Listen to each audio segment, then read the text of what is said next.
The appointment of the UK's latest Prime Minister has prompted much comment, not least because Rishi Sunak is Britain's first Hindu leader. He was sworn in as an MP with his hand placed upon the Bhagavad Gita, not the Bible. His success is a conspicuous manifestation of the deep links that exist between Indian and English culture, which have been developing over centuries. Just last month, the UK gained a new monarch as well, King Charles, and he too is profoundly indebted to Hinduism. His spiritual director was the poet Kathleen Raine. She was also a leading scholar of William Blake, and that link takes us back to the fascinating and, to my mind, invaluable absorption of religious insight from the Indian subcontinent. Charles Wilkins was a founding member of the Asiatic Society.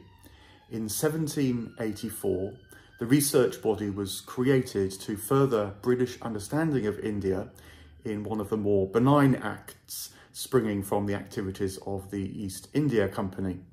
Wilkins was the first translator into English of the Bhagavad Gita. He was also an acquaintance of William Blake. In 1809, to celebrate the publication of the Gita in English, Blake drew a picture of Wilkins consulting Brahmins, a work that is now lost. And Blake had cause to be glad. The Gita was seminal in helping him to develop his perceptions of the dynamics of the human and cosmic mind, and so it played a crucial role in the recovery of the English mystical tradition following the brutal assault on that aspect of Christianity during the Reformation. The impact of the Gita can be detected all over Blake's work. The name of the holy book itself is a sign, translatable as the Lord's Song. Contemporaries reported that William was not only a gifted poet and artist, but musician as well. He could produce melodies seemingly at will and named his collection of poems accordingly, Songs of Innocence and Experience. Alternatively, the rich pantheon of Blakean mythological figures, such as Urizen and Albion, are indebted to Hindu insights. Take the angel-morphic being called Vala. Vala is a presence closely associated with the natural world who has the capacity to veil human perception of the divine radiance shared by living creatures, places and stars. The name Vala might well draw from the Hindu concept of Maya, which describes the ways in which human beings become ignorant of their true divine nature. That reality is veiled from them by Maya. It appears that Blake substituted the M for a V to derive Vala, whom he calls baffling and deceptive, notes Shikha Shukla, who has written about the influence of the Gita on Blake and other English romantics. Shukla goes on to conclude, Blake is very close to the Hindus so far as this worldview is concerned. Philosophically speaking, his attitude to the world is that of Vedantist, pure and simple. By Vedantist, she means that Blake knew the world to be primarily mind-like, not made of matter, from which mind somehow miraculously springs. Blake was explicit. Mental things alone are real, and what is corporeal, nobody knows of its dwelling place, he writes in the notebook published as A Vision of the Last Judgment. Nobody knows of the dwelling place of bodily things, because all experience of embodiment comes to us only and always as a mental experience.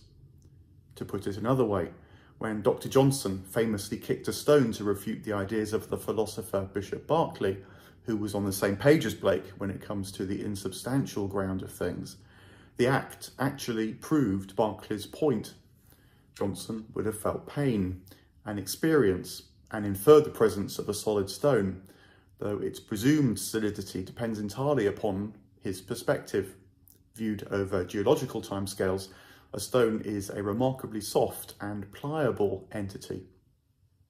What prevented Johnson from remembering that transience was his selfhood? What prevented Johnson from remembering that transience was his selfhood, as Blake put it, the strong sense that we are an isolated ego and so at risk in the cosmos, which is why Blake prayed, "Annihilate the selfhood in me." These insights mattered to him not only for personal reasons. Blake wanted all human beings to know themselves in their entirety. Nothing less than an individual's happiness and a society's well-being rests upon this knowledge.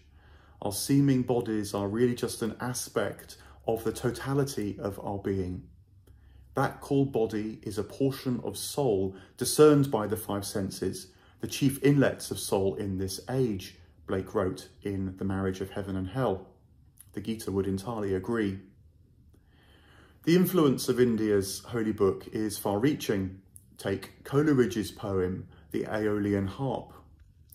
And what if all of animated nature be but organic harps, diversely framed, that tremble into thought as o'er them sweeps, plastic and vast, one intellectual breeze, at once the soul of each and God of all?